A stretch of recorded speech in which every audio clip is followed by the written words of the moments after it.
आप सभी साधकों का जय महाकाली ज्योतिष एवं तंत्र काट केंद्र के हमारे इस चैनल पर स्वागत है।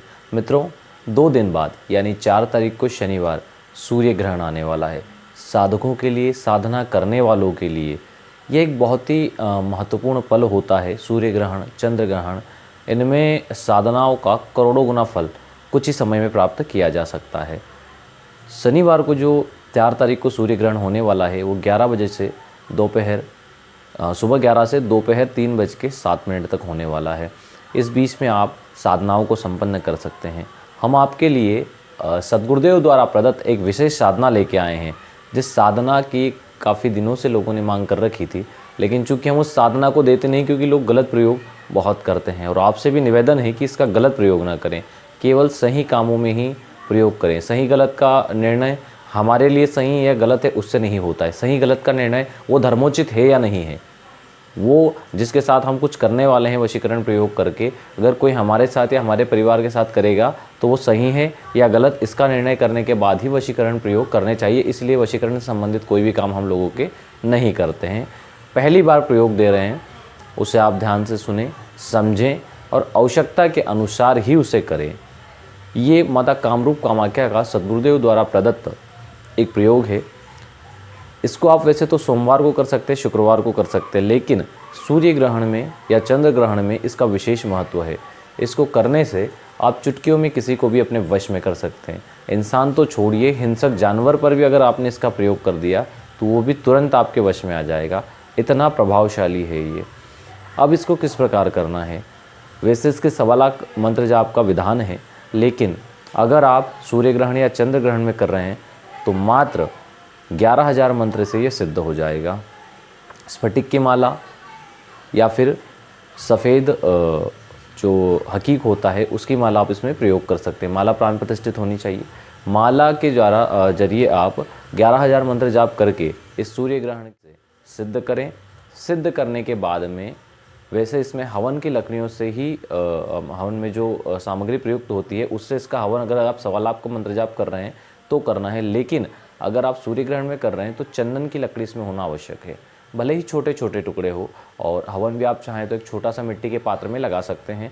और छोटे छोटे अगर लकड़ी के टुकड़े भी आपको मिल जाते हैं सफ़ेद चंदन के, तो 108 आहुति उससे देनी है इसी मंत्र से।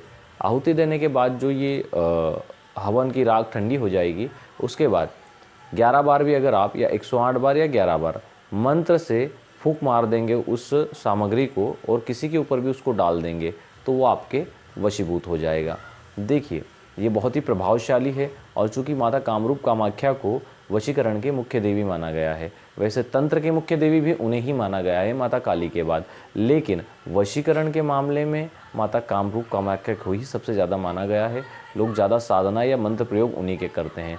अब इनमें भी जो इनके मुख्य मंत्र हैं उनके प्रयोग से ही, और वो भी अगर विशेष समय में किया जाए, जैसे सूर्य ग्रहण है, चंद्र ग्रहण है, तो इसके प्रभाव कई गुना हो जाते हैं। आप इसको सही कामों में कर सकते हैं। अगर कोई अधिकारी आपके परेशान कर रहे हैं उन पे प्रयोग कर सकते हैं। घर में लड़ाई झगड़े होते हैं उन पे आप प्रयोग कर सकते हैं। किसी पे प्रेम संबंधों को लेकर, एक तरफा प्रेम को लेकर इसका प्रयोग ना करें, क्योंकि ये चीज़ें फिर आपको गलत इफेक्ट भी देती है। अगर आप शक्तियों को मजबूर करके, कई बार लोग साबर मंत्रों का प्रयोग करते हैं। साबर मंत्रों में ज़्यादातर आण का प्रयोग किया जाता है। अब साबर मंत्रों में आण के जरिए आप प्रयोग करके देवताओं को आण दे के उल्टे सीधे काम करवाते हैं तो वो आपके लिए समस्या खड़ी होगी। वो ज़्यादा समय नहीं चलेगा। वो सब कुछ समय आपको बहुत अच्छा लगेगा, नाम यश कीर्ति आप पा लेंगे, लेकिन बाद में सब कुछ धूल में मिल जाएगा। इसलिए अच्छा है कि साधना, निवेदन और धर्मोचित कार्यों के जरिए ही हम देवी देवताओं की साधना कर अपने कार्यों को साधें तो ज़्यादा बढ़िया है। वो आपको एक लॉन्ग टर्म के लिए रहेगा, एक हमेशा के लिए वो चीज़ आपके पास स्थायी रहेगी। और हो सकता है कि आपकी एक दिन ही साधनाएँ जीवन पर्यंत साधना सिद्धि का कार्य कर दे आपके लिए। तो इस चीज़ को आपको थोड़ा सा ध्यान में रखना है कि कहीं पर कोई गलती ना हो जाए। अब इसके लिए आप जो मंत्र है उस मंत्र को नोट कर लें। वैसे तो हम इसको डिस्क्रिप्शन में भी दे रहे हैं, लेकिन फिर भी आप इस मंत्र को नोट कर लें। ओम नमो काम रूप वासिनी सर्वलोक वश्य करी स्वाहा। इसमें स्वाहा है, स्वाहा ज़्यादातर लोग हवन में आहुति देते टाइम भी स्वाहा का प्रयोग करते हैं, लेकिन शब्दों का ध्यान रखना चाहिए। आप शब्द अगर गलत पकड़ रहे हैं तो थोड़ी सी मिस्टेक भी आपको या तो नुकसान कर देगी, आपकी पूरी साधना और पूरी मेहनत को विफल कर देगी। इन चीज़ों को ध्यान में रखते हुए यदि आप साधना करते हैं तो ईश्वर ज़रूर आपका साथ देंगे, सद्गुरुदेव की कृपा मिलेगी, माता कामरूप कामाख्या मंत्र सिद्धि अवश्य देगी।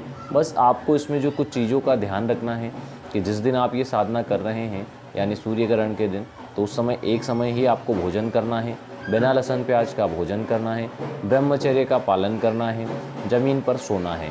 ठीक है, जब आप साधना करेंगे तो साधना के समय जो आपकी दिशा रहेगी वो उत्तर या फिर ईशान रहेगी और इसी दिशा में आपको साधना करनी है। जय गुरुदेव, जय महाकाली।